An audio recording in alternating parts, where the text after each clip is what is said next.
हाँ, good morning students. આપણે ગાઉસનો નિયમ જે ભણ્યા છીએ એના આજના લેક્ચરમાં આપણે એના ઉપયોગ જોવાના છે. ગાઉસના નિયમનો ઉપયોગ આપણે મોસ્ટ ઓફ ત્યારે કરતા હોઈએ છીએ જ્યારે કોઈ સપાટી પર નિયમિત રીતે વિદ્યુતભાર વિતરિત થયેલો હોય, ઘણો બધો વિદ્યુતભાર પથરાયેલો હોય અને એના લીધે આપણે કોઈ બિંદુએ વિદ્યુત ક્ષેત્ર મેળવવું હોય. તો ગાઉસના નિયમના ઉપયોગમાંનો પહેલો ઉપયોગ આપણે જોઈએ કે જ્યારે કોઈ અનંત લંબાઈનો તાર હોય એના ઉપર આપણે એને વિદ્યુતભાર નિયમિત રીતે પાથરી દઈએ તો એના લીધે એના તારથી અમુક અંતરે વિદ્યુત ક્ષેત્ર કેટલું મળે. એટલે કે અનંત લંબાઈના વિદ્યુત ભારિત સુરેખ તાર વડે ઉદ્ભવતું વિદ્યુત ક્ષેત્ર. અહીંયા આપણે વાત કરીએ છીએ સુરેખ તાર કે જે વિદ્યુત ભારિત કર્યો છે, નિયમિત રીતે આપણે એના ઉપર વિદ્યુત ભાર છે એ પાથરી દીધો છે. તો એના માટે આપણે એવો જ કોઈ એક તાર જે છે અહીંયા ધ્યાનમાં લઈએ. તારને આપણે એકદમ પાતળો એવો નિયમિત સુરેખ તાર છે.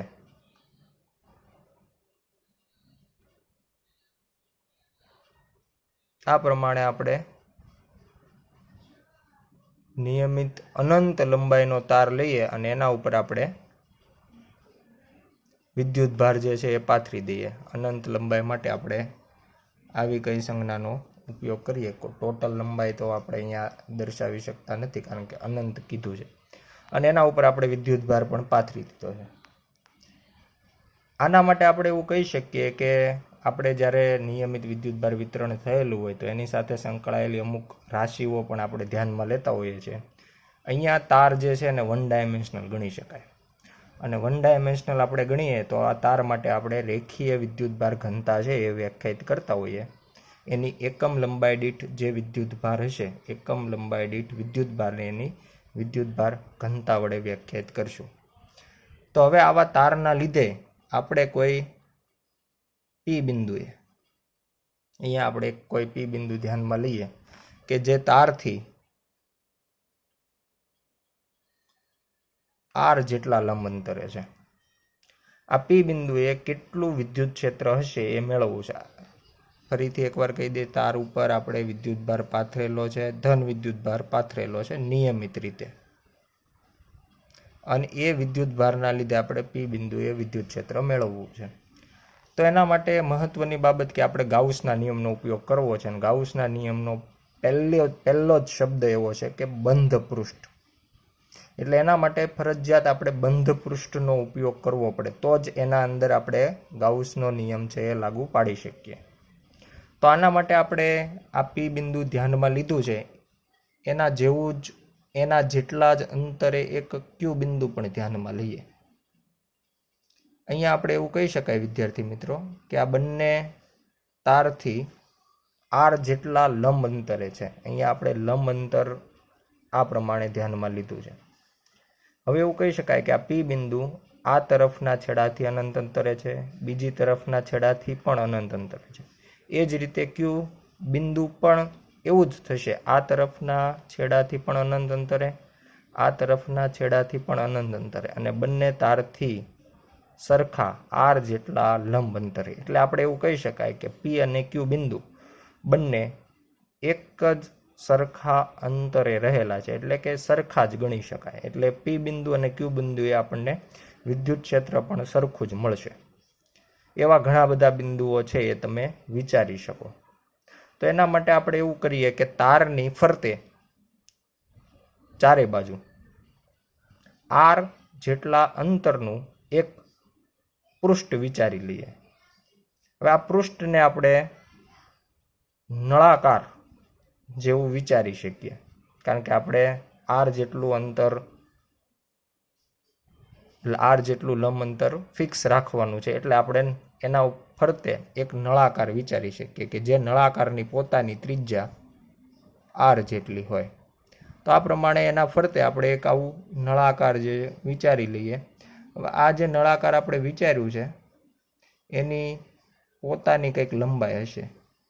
એ લંબાઈને આપણે એલ વડે દર્શાવી દઈએ.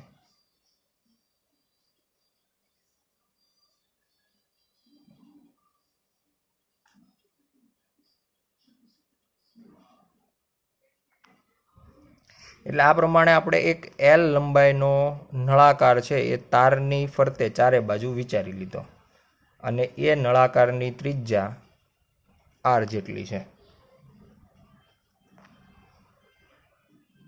બીજી બાબત કે આ નળાકાર, આ બંધ નળાકાર છે એ જ આપણું ગાઉસિયન પૃષ્ઠ થઈ ગયું. તો ગાઉસિયન પૃષ્ઠની અંદર આપણે સંકળાયેલું ફ્લક્સ છે એ મેળવી શકાય. ગાઉસના નિયમનો આપણે ઉપયોગ કરીએ. phi is equal to summation q upon epsilon 0. આ પ્રમાણેનું આપણને સમીકરણ મળે.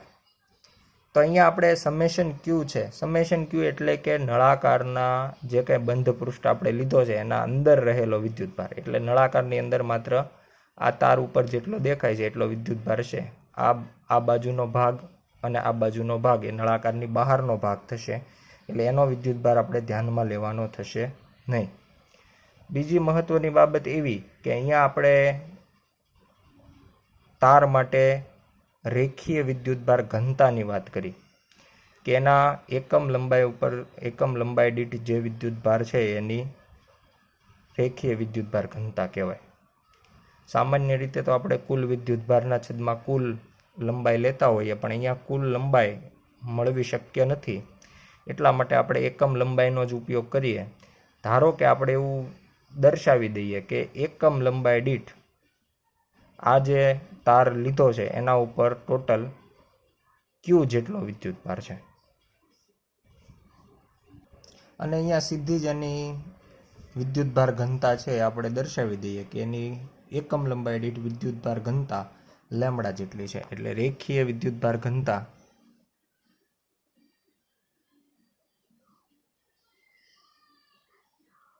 લેમડા દર્શાવી દઈએ. તો હવે આપણે આ સમીકરણનો ઉપયોગ કરી અને પી બિંદુએ કેટલું વિદ્યુત ક્ષેત્ર મળશે એના સંદર્ભમાં વાત કરીએ.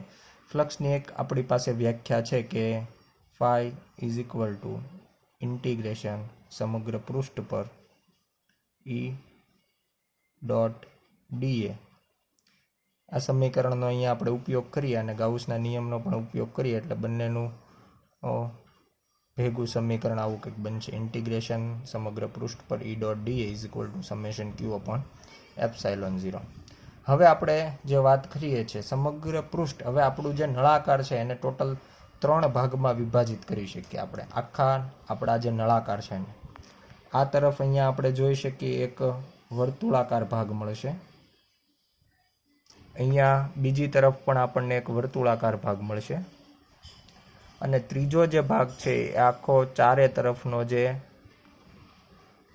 નળાકાર ભાગ છે, વક્ર ભાગ છે એવો. એટલે આપણું ટોટલ જે નળાકાર છે એ 3 ભાગનું 3 પૃષ્ઠનું બનેલું કહી શકાય. આ 3 પૃષ્ઠ ભેગા થઈ અને આપણું નળાકાર બંધ પૃષ્ઠ બનાવે છે. હવે આપણે અહીંયા જે ધન વિદ્યુતભાર પાથરો છે તાર ઉપર એની વાત કરીએ. ધન વિદ્યુતભાર છે એટલે આપણને ખ્યાલ છે ક્ષેત્ર રેખાઓ એમાંથી બહાર નીકળતી હોય. બીજું બહાર નીકળતી હોય આપણે વાત કરીએ છીએ પી બિંદુએ, તો પી બિંદુએ પણ આપણે ઉપર તરફની દિશામાં વિદ્યુત ક્ષેત્ર હશે એવું દર્શાવી શકાય. એટલે વિદ્યુત ક્ષેત્રની દિશા તારથી પી બિંદુ તરફની હશે, એટલે કે ત્રિજ્યા તરફની હશે. બીજી બાબત કે આપણે પૃષ્ઠ પર એક નાનો એવો ભાગ વિચારીએ તો પૃષ્ઠ જે છે વક્ર પૃષ્ઠ છે એટલે એના માટે કહી શકાય કે આનો ક્ષેત્રફળ સદિશ પણ ઉપરની દિશામાં જ હોય, જેને આપણે ડી એ સદિશ વડે દર્શાવીએ. એટલે હવે આપણે એવું કહી શકીએ કે આપણે 3 ભાગ જે વિચાર્યા છે એમાં આપણને આના પરનો એક નાનો એવો પૃષ્ઠ છે તેની સાથે સંકળાયેલું ફ્લક્સ આપણે મેળવી શકાય. આટલા ભાગ પૂરતું આપણે કહી શકાય વિદ્યુત ક્ષેત્ર અચળ હશે. અહીંયા આપણે કોઈ પૃષ્ઠ વિચારીએ 1 નંબરનું પૃષ્ઠ અને 2 નંબરનું, જે પોતે વર્તુળાકાર પૃષ્ઠ છે. તો આના ઉપર કદાચ આપણે કોઈ નાનો એવો પૃષ્ઠખંડ વિચારીએ તો કહી શકાય કે ક્ષેત્ર જે વિદ્યુત ક્ષેત્ર છે એ તો તારમાંથી લંબરૂપે બહાર નીકળે છે ધન વિદ્યુતભાર હોવાના કારણે. અહીંયા સમગ્ર ધન વિદ્યુતભાર પથરાયેલો છે એટલે આ તરફ કોઈ ક્ષેત્ર રેખા ક્યારેય પણ બહાર નીકળવાની નથી. એટલે કહી શકાય કે અહીંયા આપણે જો કોઈ ક્ષેત્ર લઈએ તો એનો ક્ષેત્રફળ સદિશ DA અને વિદ્યુત ક્ષેત્ર બંને વચ્ચેનો કોણ થશે 90. એ જ રીતે અહીંયા પણ એવું થશે. ભાગ જે બીજો પૃષ્ઠ આપણે લીધો છે એના ઉપર પણ એવું થશે કે અહીંયા કોઈ પૃષ્ઠ આપણે વિચારી લઈએ તો એનો ક્ષેત્રફળ સદિશ આ દિશામાં થાય અને વિદ્યુત ક્ષેત્ર જે છે એ આપણને ત્રિજ્યાવર્તી મળે.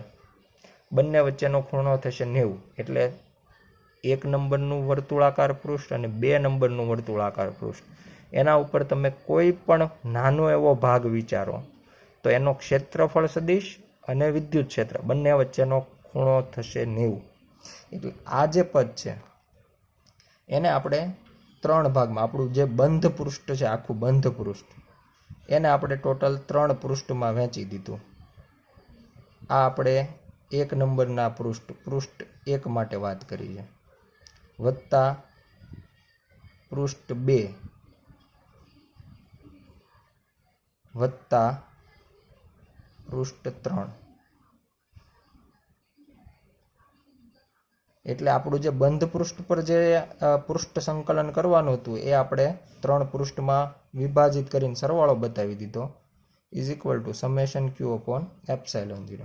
હવે અહીંયા આપણે વાત કરી કે પૃષ્ઠ 1 અને પૃષ્ઠ 2માં E અને DA વચ્ચેનો ખૂણો થશે 90 અને ખૂણો 90 થાય તો અહીંયા આપણે લખવું પડે EDA cos 90, EDA cos 90 અને cos 90 ની વેલ્યુ આપણે સૌ જાણીએ છીએ. એટલા માટે આ જે પદ છે પૃષ્ઠ 1નું અને આ જે પદ છે પૃષ્ઠ 2નું એની વેલ્યુ cos 90 ના કારણે શૂન્ય થઈ જશે. એટલા માટે હવે માત્ર ત્રીજા પૃષ્ઠ પરનું જે ઇન્ટિગ્રેશન સંકલન છે એ જ રહેશે.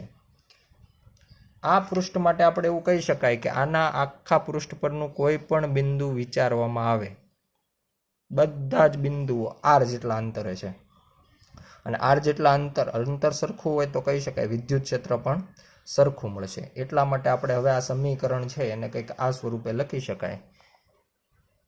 ઇન્ટિગ્રેશન માત્ર પૃષ્ઠ 3 જે વક્ર પૃષ્ઠ છે EDA is equal to summation Q/ε0. અને હવે અહીંયા આપણે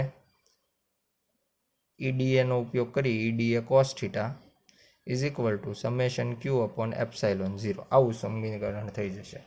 E જે છે આપણે કીધું સમગ્ર પૃષ્ઠ પર સરખું હોવાના કારણે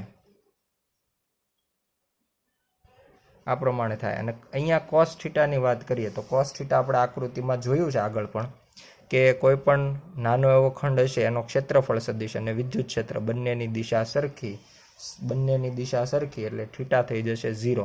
cos 0 ની વેલ્યુ આપણને ખ્યાલ છે કે 1 થશે. એટલે આ પ્રમાણે આપણું નવું સમીકરણ છે એ લખી શકાય. E ઇન્ટિગ્રેશન સમગ્ર પૃષ્ઠ નંબર 3 પર DA is equal to summation Q/ε0. હવે આપણે વાત કરીએ ઇન્ટિગ્રેશન DA ની. ઇન્ટિગ્રેશન DA જે છે એટલે કે આવા નાના ઘણા બધા પૃષ્ઠ વિચાર્યા હોય અને એનું સમગ્ર જે વક્ર પૃષ્ઠ છે 3 નંબરનું એના ઉપર સંકલન કરીએ તો ટોટલ કેટલું ક્ષેત્રફળ મળે. તો એના માટે આપણે એક નળાકાર જે છે એ આ રીતે કંઈક વિચારી શકાય. અહીંયા આપણે એક આ રીતે નળાકાર લઈએ છીએ આ રીતે કે આપણે આ પ્રમાણે જોઈ શકાય આખું નળાકાર છે. હવે આ નળાકારને કોઈ એક જગ્યાએથી કાપવામાં આવે તો એનાથી આપણને કંઈક આવો આકાર મળશે એટલે કે લંબચોરસ. અહીંયા આપણે જે પહેલાં નળાકાર હતું એને જ એક જગ્યાએથી કાપી અને સીધું કરતા આવો આકાર મળે.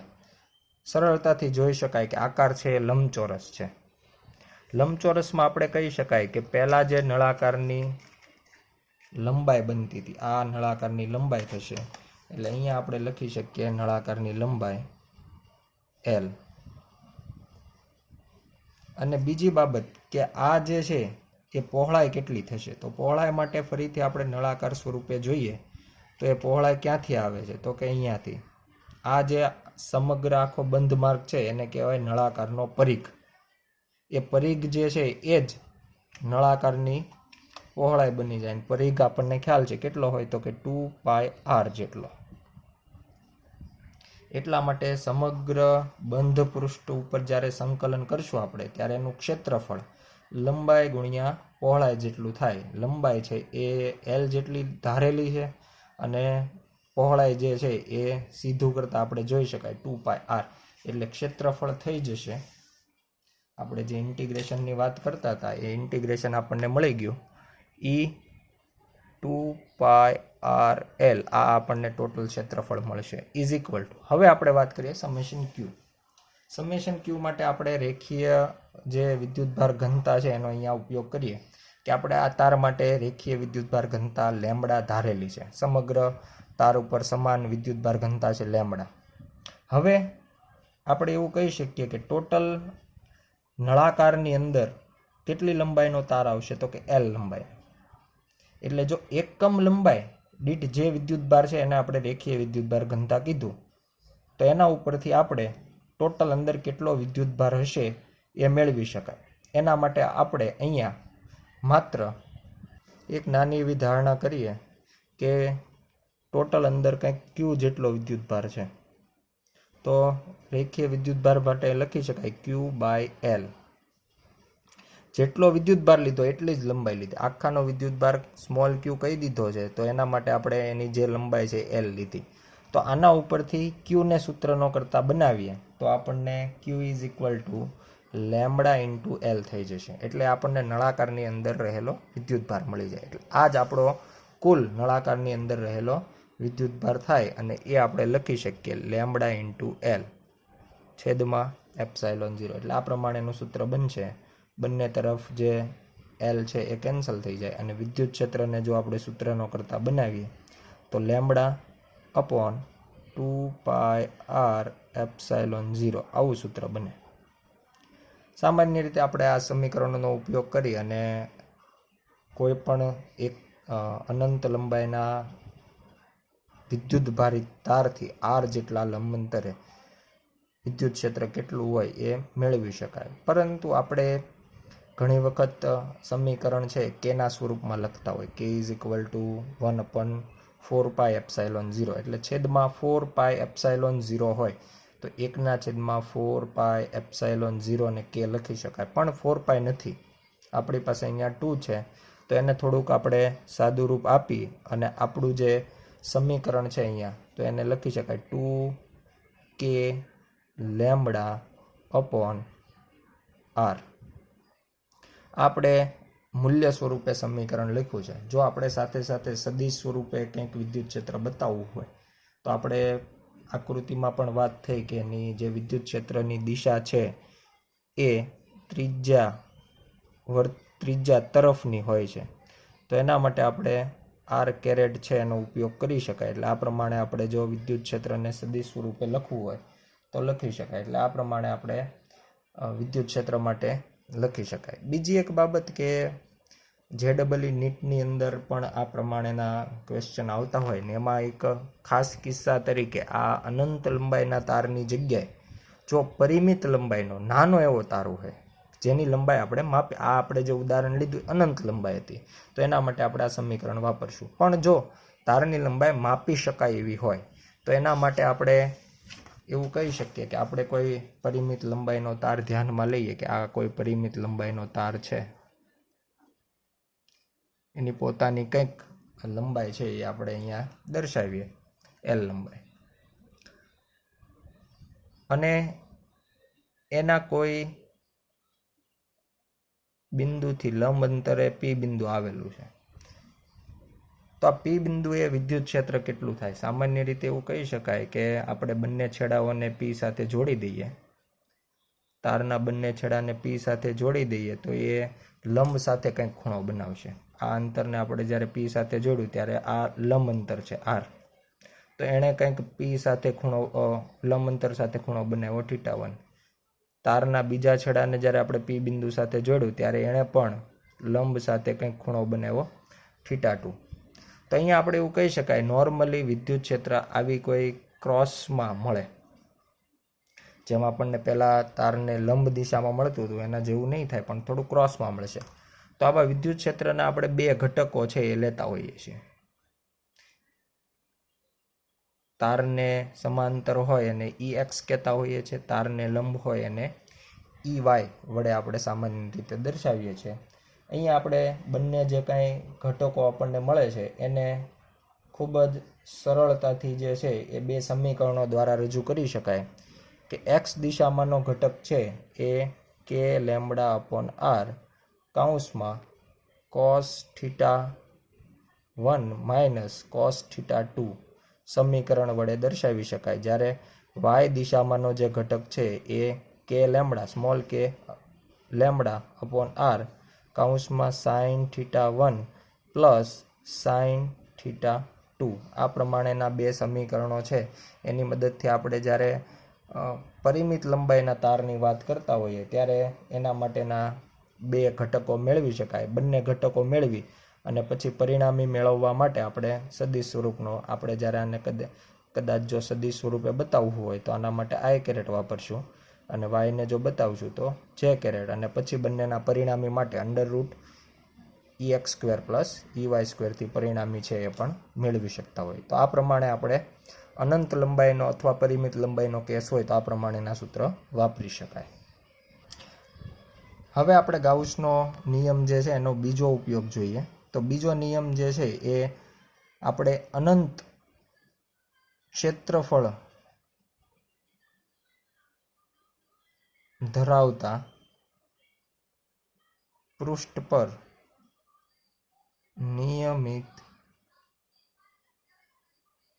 સમાન વિદ્યુતભાર વિતરણના લીધે મળતું ઉદ્ભવતું વિદ્યુત ક્ષેત્ર. એટલે ટૂંકમાં આપણે હવે આ 2 ડાયમેન્શનલ એવો કેસ લેવાનો છે. 2 ડાયમેન્શનલ કેસ જે છે એમાં આપણે એક પૃષ્ઠ વિચારીએ કે જે પોતે અનંત ક્ષેત્રફળ ધરાવે છે. સામાન્ય રીતે અનંત ક્ષેત્રફળ ધરાવતું પૃષ્ઠ આપણે સામાન્ય રીતે તો ન દર્શાવી શકાય, પણ આપણે એવું વિચારીએ છીએ. અહીંયા હું આ એની બાઉન્ડ્રીઓ બતાવું છું, પણ ખરેખર આવી બાઉન્ડ્રીઓ આપણે બતાવવાની હોતી નથી. આ અનંત લંબાઈનું છે, અનંત ક્ષેત્રફળનું છે, એટલે આવો કોઈ પૃષ્ઠ હોય વિચારીએ તો અહીંયા જેમ એની બાઉન્ડ્રીઓ દેખાય છે એવી કોઈ બાઉન્ડ્રીઓ નહીં હોય. આ પણ અનંત અંતર સુધી હશે, આ પણ અનંત, આ બાજુના એટલે ટૂંકમાં એનો કોઈ આપણને છેડો મળવાનો નથી. ને આવું પૃષ્ઠ આપણે અહીંયા આ પ્રમાણે ઊભું મૂકી દીધું છે અને એના ઉપર આપણે ધન વિદ્યુતભાર છે એ નિયમિત રીતે પાથરી દીધો છે, ધન વિદ્યુતભાર. હવે આ પ્રમાણે પૃષ્ઠ મૂકવાથી આપણે એવું કહી શકાય કે ધન વિદ્યુતભાર છે એટલે ક્ષેત્ર રેખાઓ બહાર તરફ નીકળશે. એટલે જે કંઈ ક્ષેત્ર રેખાઓ નીકળશે એ બધી જ પૃષ્ઠમાંથી લંબ રૂપે બહાર તરફ હશે. તો એવી ક્ષેત્ર રેખાઓ જે છે એના લીધે પૃષ્ઠથી અમુક અંતરે કોઈ બિંદુ લઈએ અહીંયા તો ત્યાં આપણને કેટલું વિદ્યુત ક્ષેત્ર મળે એ મેળવવાનું છે. તો એના માટે આપણે આના ઉપર થોડો ધન વિદ્યુતભાર છે એ દર્શાવી દઈએ પૃષ્ઠ પર. અને હવે આ પૃષ્ઠના લીધે પૃષ્ઠથી કંઈક અંતરે એક પી બિંદુ આપણે ધ્યાનમાં લઈએ. આ પી બિંદુએ કેટલું વિદ્યુત ક્ષેત્ર આપણને મળે છે આપણે એ મેળવવું છે. આનો ઉપયોગ કરવો છે ગાઉસના નિયમનો. તો ફરીથી ગાઉસના નિયમની જે કન્ડિશન આપણે લઈએ છીએ કે ગાઉસનો નિયમ માત્ર કોને લાગુ પાડી શકાય તો કે બંધ પૃષ્ઠ માટે. તો એના માટે આપણે આ પૃષ્ઠના આપણું પી બિંદુ જે પૃષ્ઠની સપાટી ઉપર આવતું હોય એવું કોઈક આપણે પૃષ્ઠ જે છે એ વિચારી લઈએ. તો એના માટે આપણે નળાકારનો અહીંયા ફરીથી ઉપયોગ કરીએ. એક આપણે નળાકાર જે છે એ ધ્યાનમાં લઈએ અને આ વખતે આપણે પી બિંદુ જે છે એ નળાકારના વર્તુળાકાર ભાગ પર આવે એ પ્રમાણેનું એક નળાકાર છે ધ્યાનમાં લીધું છે. આ પ્રમાણે અહીંયા એવું કહી શકાય પી બાજુમાં જો કોઈ ક્યુ બિંદુ હોય અથવા તો આર બિંદુ હોય તો આ બધા જ બિંદુઓ પૃષ્ઠથી સરખા અંતરે છે. એટલે પી બિંદુ અથવા ક્યુ બિંદુ અથવા આર બિંદુ બધા વિદ્યુત ક્ષેત્રનું મૂલ્ય આપણને સરખું મળશે. બીજી બાબત કે આમાંથી ફરીથી 3 ભાગ જે છે એમાં વિભાજિત કરી દઈએ. આ પહેલો ભાગ, આ બીજો ભાગ અને જે આખું વક્ર છે એ ત્રીજો ભાગ. આગળના ટોપિકમાં પણ આપણે આ રીતે નળાકારને 3 ભાગમાં વિભાજિત કર્યું હતું. તો અહીંયા આપણે એવું કહી શકાય કે ક્ષેત્ર રેખાઓ પૃષ્ઠને લંબ રૂપે, આ પ્રમાણેનું આપણું જે પૃષ્ઠ છે એમાંથી લંબ રૂપે બહાર નીકળે છે. એટલે જો હું અહીંયા કોઈ પી બિંદુએ નાનો એવો પૃષ્ઠખંડ વિચારું તો આમાંથી નીકળતું જે વિદ્યુત ક્ષેત્ર છે એની દિશા, એને આપણે ઈ વડે દર્શાવીએ. અને અહીંયા આખું નળાકાર પણ આ જે સમતલ લીધું છે એને જ સમાંતર હશે, તો એનો જે ક્ષેત્રફળ સદિશ છે આવા નાના એવા ભાગનો BA, બંનેની દિશા આપણને એક જ મળશે. એ જ રીતે બીજી તરફ પણ એવું જ બનશે કે આ ધન છે તો એમાંથી પણ ક્ષેત્ર રેખાઓ બહાર નીકળશે. એટલે અહીં આખા 1 નંબરના પૃષ્ઠ ઉપર પણ જો નાનો એવો પૃષ્ઠ ક્ષેત્રફળ સદિશ લઈએ અને વિદ્યુત ક્ષેત્ર વિચારીએ તો બંનેની દિશા એક આવશે. પણ આવા પૃષ્ઠના લીધે જે ક્ષેત્ર રેખાઓ બહાર નીકળે છે, ત્રીજા બંધ પૃષ્ઠ જે લીધું છે વક્ર પૃષ્ઠ, એના પરનું કોઈ ક્ષેત્રફળ સદિશ આપણે વિચારીએ તો એમના અને વિદ્યુત ક્ષેત્ર વચ્ચે ખૂણો બનશે 90. એટલે ફરીથી આપણે જે ગાઉસનો નિયમ છે અને ફ્લક્સનું સમીકરણ છે બંનેને એક સાથે લખીએ તો સમીકરણ કંઈક આ પ્રમાણે બનશે કે ઇન્ટિગ્રેશન બંધ પૃષ્ઠ પર E dot dA is equal to summation Q/ε0. અને આ જે બંધ પૃષ્ઠનું છે એને આપણે 3 પૃષ્ઠની અંદર વિભાજિત કરી દઈએ તો કંઈક આવું સમીકરણ આપણે લખી શકીએ.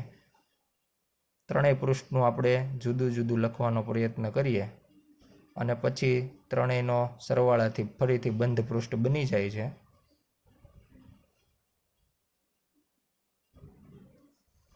હવે આપણે આકૃતિમાં હમણાં જ જોયું કે પૃષ્ઠ 1 અને 2 માટે E અને DA વચ્ચેનો ખૂણો 0 થશે, જ્યારે ત્રીજા નંબરના પૃષ્ઠ માટે ખૂણો 90 થશે. એટલે ત્રીજા માટે ખૂણો 90 લખીએ તો અહીંયા આપણને ખબર છે EDA cos θ આવશે ને cos 90 ની વેલ્યુ થઈ જશે 0. એટલે આ બંને જે પદ છે એ જ આપણે ધ્યાનમાં લેવાના થાય. પૃષ્ઠ 1 માટે આપણે એવું લખી શકીએ EDA cos 0 પ્લસ ઇન્ટિગ્રેશન આ બીજા પૃષ્ઠ માટે EDA cos 0 is equal to summation Q/ε0. હવે અહીંયા કહી શકાય cos 0 ની વેલ્યુ 1 છે એટલે આપણને પદ મળશે EDA પૃષ્ઠ 1 માટે વત્તા EDA પૃષ્ઠ 2 માટે is equal to summation Q/ε0. અહીંયા વાત આપણે એવી કરીએ કે આ જે આપણે P બિંદુએ વિદ્યુત ક્ષેત્ર મેળવવા જઈ રહ્યા છે એમાંથી જે કંઈ ક્ષેત્ર રેખાઓ નીકળશે તો કહી શકાય કે જેટલું ફ્લક્સ, જેટલી ક્ષેત્ર રેખાઓ આમાંથી બહાર નીકળવાની છે આખા પૃષ્ઠમાંથી, એટલી જ ક્ષેત્ર રેખાઓ અહીંયાથી પણ બહાર નીકળશે, કારણ કે બેનું ક્ષેત્રફળ સરખું હશે. એટલા માટે કહી શકાય કે બંને જગ્યાએ વિદ્યુત ક્ષેત્ર પણ સમાન હોય, અને વિદ્યુત ક્ષેત્ર સમાન હોય તો આપણે કહી શકાય કે ક્ષેત્રફળ પણ સરખા, વિદ્યુત ક્ષેત્ર પણ સરખું, તો આ બંને પદ આપણને સરખા મળે. અને જો બંને પદ સરખા હોય તો 1 + 1 2 થઈ જશે. અને વિદ્યુત ક્ષેત્ર કહી શકાય કે આકૃતિમાં જે કંઈ બિંદુઓ ધ્યાનમાં લીધા છે એના બધા જ બિંદુએ વિદ્યુત ક્ષેત્ર સરખું હોય તો એને અચળ પણ લઈ શકાય. તો એના માટે આ સમીકરણ કંઈક આવું બની જશે કે 1 + 1 એટલે 2E સમગ્ર પૃષ્ઠ ઉપર ઇન્ટિગ્રેશન DA સમેશન Q/ε0. આ પ્રમાણે પૃષ્ઠનું ક્ષેત્રફળ, તો કે આપણે નળાકાર જે લીધું છે એનું ક્ષેત્રફળ આપણે વિચારી લઈએ કે આટલા ભાગનું ક્ષેત્રફળ કેપિટલ A જેટલું છે. બીજી મહત્વની બાબત કે આપણે જે પૃષ્ઠ લીધું છે અનંત ક્ષેત્રફળ ધરાવતું પૃષ્ઠ, 2 ડાયમેન્શનલ કેસ છે એટલે એના માટે વિદ્યુતભાર ઘનતા વ્યાખ્યાયિત કરવી પડે. ધારો કે એના માટે આપણે વિદ્યુતભાર ઘનતા લઈએ કે સિગ્મા જેટલી છે, સિગ્મા, જેને આપણે પૃષ્ઠ વિદ્યુતભાર ઘનતાની સંજ્ઞા લઈએ, તો એવું કહી શકાય કે બંધ જે પૃષ્ઠ લીધું છે એના અંદર કહી શકાય કે આટલો જ ભાગ, માત્ર આટલો જ ભાગ જે છે એ આપણે અંદર કવર થાય છે એવું ગણી શકાય. તો એના માટે આટલા ભાગ પરનો વિદ્યુતભાર કઈ રીતે મેળવી શકાય? તો એના માટે એનું ક્ષેત્રફળ હોવું જોઈએ. ક્ષેત્રફળ તો કે હમણાં જ આપણે વાત કરી કે આ ભાગનું જે ક્ષેત્ર નળાકારનું આખું ક્ષેત્રફળ સરખું જ હશે કોઈ પણ જગ્યાએ આડછેદનું, તો આનું ક્ષેત્રફળ એ જેટલું થશે.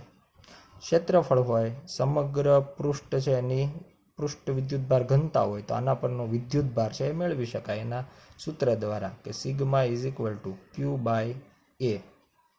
જેટલું ક્ષેત્રફળ લીધું છે એના પરનો વિદ્યુતભાર ક્યુ ધારી લીધો છે, તો ક્યુને સૂત્રનો કરતા બનાવીએ તો એ મળશે સિગ્મા ઇન્ટુ એ. એટલે આ આપણે નળાકાર દ્વારા ઘેરાતો વિદ્યુતભાર સમેશન ક્યુ તરીકે સિગ્મા એ જેટલું લઈ શકાય. તો હવે આ બધી જ બાબતો આપણે સમીકરણમાં મૂકીએ તો 2e ઇન્ટિગ્રેશન ડીએ એટલે કુલ ક્ષેત્રફળ એ, કુલ વિદ્યુતભાર આપણે હમણાં જ વાત કરી સિગ્મા એ જેટલું થશે અને ડિવાઈડ બાય એપ્સાઇલોન 0. એ કેન્સલ એટલે E is equal to sigma upon 2 epsilon 0. ખૂબ જ મહત્વની બાબત એવી છે કે આ જે વિદ્યુત ક્ષેત્ર આપણને મળ્યું અનંત ક્ષેત્રફળ ધરાવતા પૃષ્ઠના લીધે એ અંતરથી સ્વતંત્ર છે.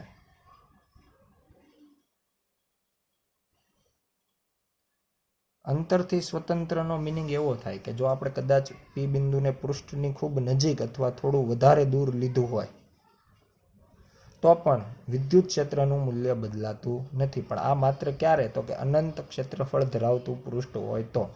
એટલે પહેલું એવું સમીકરણ છે કે જેમાં વિદ્યુત ક્ષેત્ર એ અંતર ઉપર આધારિત હોતું નથી. એટલે આ પ્રમાણે આપણે અનંત ક્ષેત્રફળવાળું પૃષ્ઠ લઈએ તો સમીકરણ લખી શકાય. અને જો આપણે સદિશ સ્વરૂપે વાત કરવી હોય તો આકૃતિ ઉપરથી એના માટે જે કંઈ દિશા આપણે પી બિંદુ જે કંઈ જગ્યાએ લીધું હોય એના ઉપરથી તમે n કેરેટ છે એ નક્કી કરી શકતા હો છો.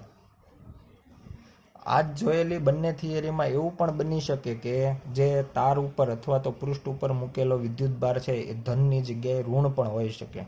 તો ધનની જગ્યાએ કદાચ ઋણ વિદ્યુતભાર હોય તો એના માટે વિદ્યુત ક્ષેત્રની દિશા ઋણ તરફની એટલે કે અંદર દાખલ થતી હોય. એ જ પ્રમાણે આપણે આગળની જે થિયરી જોઈ એમાં પણ કદાચ જો ઋણ વિદ્યુતભાર હોય તો ત્રિજ્યા તરફની જે ત્રિજ્યા વર્તી જેને આપણે કહીએ છીએ એવી દિશામાં આપણને વિદ્યુત ક્ષેત્ર મળે. તો એ પ્રમાણે આપણે દિશા જે છે એ બદલાવાની રહે. બીજી મહત્વની બાબત કે એવું પણ બને કે આપણે ઘણીવાર બે અલગ અલગ પૃષ્ઠ લીધા હોય. એના માટે આપણે એક કિસ્સો વિચારીએ કે આપણે અહીંયા બે પૃષ્ઠ લીધા છે. જે પ્રમાણે આગળ આપણે બે પૃષ્ઠ લેતા હતા એ જ પ્રમાણે. એટલે એક પૃષ્ઠ આપણે અહીંયા ઊભું આ રીતે મૂક્યું છે, બીજું આ અનંત ક્ષેત્રફળવાળા જ પૃષ્ઠ છે.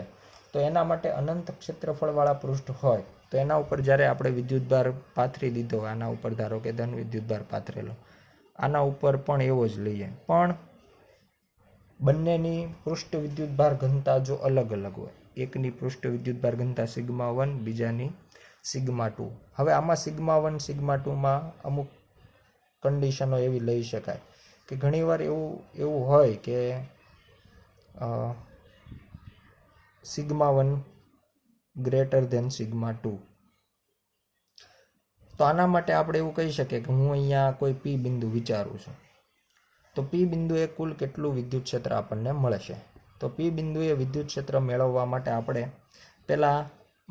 પહેલું જે સમતલ છે એનો ઉપયોગ કરીએ. નામ આપીએ S1 અને S2, સરફેસ 1 અને સરફેસ 2. તો આના માટે આપણે એવું કહી શકાય કે S1ના લીધે તો કે ધન વિદ્યુતભાર છે, ક્ષેત્રરેખા બહાર નીકળશે એટલે એનું વિદ્યુત ક્ષેત્ર આ દિશામાં હશે અને E1 નામ આપીએ. S2માંથી પણ ક્ષેત્રરેખા બહાર હોય એટલે એના માટે પણ આપણે એવું કહી શકાય કે E1 જે છે એની દિશામાં જ E2 હશે. તો પી બિંદુએ પરિણામી વિદ્યુત ક્ષેત્ર તો કે આમ તો બંનેનું જુદું જુદું લખી શકાય કે E1 જે છે એ સિગ્મા 1/2 એપ્સાઇલોન 0, E2 જે છે એ સિગ્મા 2/2 એપ્સાઇલોન 0. અને પરિણામી માટે વિદ્યુત ક્ષેત્ર લખવું હોય બંનેની દિશા સમાન છે એટલે બંનેનો આપણે આકૃતિ ઉપરથી જેવું કહીએ છીએ બંનેનો સરવાળો થાય. પછી જો એકમ સદિશને એવું ધ્યાનમાં લેવું હોય તો એ પણ કરી શકાય, પણ આપણને ખૂબ સરળ કેસ છે એટલે બંનેનો સરવાળો થઈ જશે અને સરવાળો કરીએ તો એના ઉપરથી આપણે લખી શકાય sigma 1 plus sigma 2 divide by 2 epsilon 0. એટલે આ પ્રમાણે આપણને પી બિંદુએ વિદ્યુત ક્ષેત્ર મળે. અને જો સદિશ સ્વરૂપે બતાવવું હોય તો અહીંયા જે દિશા આકૃતિમાં મળે છે એ દિશામાંનો એકમ સદિશ છેલ્લે લખી શકાય. એવું જ અહીંયા કોઈ ક્યુ બિંદુ લઈએ, બીજી જે સરફેસ લીધું છે S2 એના નજીક અને આ બાજુ, તો એના માટે કહી શકાય કે S1 જે છે એના લીધે તો કે ધન વિદ્યુતભાર છે, ક્ષેત્રરેખા બહાર નીકળતી હોય એટલે આ E1 ની દિશા. એ જ રીતે S2 માંથી પણ ક્ષેત્રરેખા બહાર નીકળતી હોય એટલે E2. તો જે પ્રમાણેનો કેસ P બિંદુએ થતો હતો એ જ પ્રમાણેનો કેસ Q બિંદુએ થાય. એટલા માટે કહી શકાય કે સમીકરણ જે છે એ P બિંદુ અને Q બિંદુનું સરખું જ આવશે, કારણ કે દિશાઓ સરખી છે, મૂલ્યો સરખા છે, બંનેની દિશા એક જ આવે છે. પણ આના માટે જ્યારે એકમ સદિશ બતાવવાનો થાય તો જો અહીંયા હું n એવું બતાવું તો આના માટે મારે -n એવું બતાવવું પડે. દિશા સાથે લખવું હોય, મૂલ્ય બંનેના સરખા થશે એટલે હું લખી શકું EP = EQ. મેં આ મૂલ્ય સ્વરૂપે લખ્યું છે, પણ જો સદિશ સ્વરૂપે લખવું હોય તો એવું લખી શકાય નહીં. એક કિસ્સો એવો લઈએ કે R બિંદુ બંને સરફેસની વચ્ચે હોય. હવે આપણે વિચારીએ કે S1 ના લીધે તો કે ક્ષેત્રરેખાઓ બહાર નીકળે એટલે E1 ની દિશા આ તરફ હશે. E2 S2 માટે કહી શકાય એમાંથી પણ ક્ષેત્રરેખા બહાર નીકળે એટલે આ દિશા હશે. હવે આપણે એવું કહી શકાય, અહીંયા મેં સદિશ દર્શાવવાનો આગ્રહ નહોતો રાખ્યો કારણ કે દિશાઓ સરખી હતી. અહીંયા મેં એમને સદિશ બતાવ્યા છે કારણ કે આપણને દિશાઓ વિરુદ્ધ મળે છે. અને કિસ્સો આપણે લીધો છે σ1 > σ2, એટલે કહી શકાય કે જેની પૃષ્ઠ વિદ્યુતભાર ઘનતા વધારે એના લીધે મળતું વિદ્યુત ક્ષેત્ર પણ વધારે. એટલે ER માટે આપણે લખવું હોય, વિરુદ્ધ દિશા છે એટલે સીધી જ બાદબાકી કરી દઈએ તો પણ ચાલે, σ1 - σ2 / 2ε0. એટલે આ પ્રમાણે આપણે સમીકરણ છે એ દર્શાવી શકાય. અને જો આપણે એને સદિશ સ્વરૂપે લખવું હોય તો એના માટે એની જે કંઈ એપ્રોપ્રિએટ દિશા થતી હોય એ તમે એને દર્શાવી શકો. n સામાન્ય રીતે આપણે નોર્મલી લેતા હોઈએ છીએ. ઘણીવાર એવું પણ બને કે આપણે ધન વિદ્યુતભાર લેવાને બદલે કોઈ એક પૃષ્ઠ ઉપર ઋણ વિદ્યુતભાર વિચારીએ. તો એક કેસ આપણે એવો પણ લઈએ કે જેમાં એક પૃષ્ઠ છે એ ધન વિદ્યુત ભારિત હોય અને બીજું જે પૃષ્ઠ છે એ ઋણ વિદ્યુત ભારિત હોય. એમાં પણ એક ઉપર σ1 અને બીજા ઉપર σ2. સામાન્ય રીતે આપણે એવું પણ અહીંયા ડાયરેક્ટ કહી શકીએ કે ઋણ વિદ્યુતભાર જેના ઉપર લીધો છે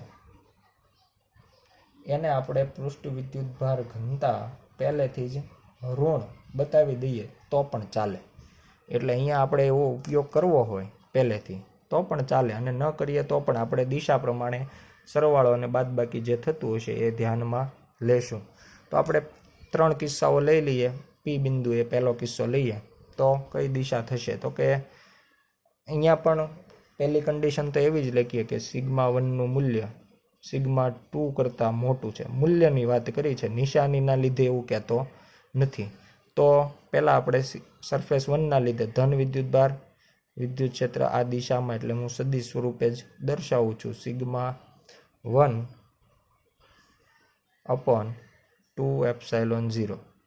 બીજી સરફેસ પર ઋણ વિદ્યુતભાર છે. ઋણ વિદ્યુતભારમાં આપણને ખબર છે કે વિદ્યુત ક્ષેત્ર અંદર દાખલ થતું હોય એટલે E2 છે એ વિરુદ્ધ દિશામાં આવશે. વિરુદ્ધ દિશા છે, સૂત્ર તો આપણે એટલું જ લખી શકાય કે σ2 / 2ε0. અહીંયા મેં માત્ર મૂલ્યના સ્વરૂપે લખ્યું છે. પણ મહત્વની બાબત છે કે જ્યારે આપણે પરિણામી વિદ્યુત ક્ષેત્ર બતાવવું હોય ત્યારે આપણે જે નિશાની આપી છે એનો અહીંયા સાથે સાથે ઉપયોગ કરી શકાય. અથવા તો હવે દિશા વિરુદ્ધ છે એટલે પણ તમે કહી શકો σ1 - σ2 / 2ε0 આવું લખી શકાય.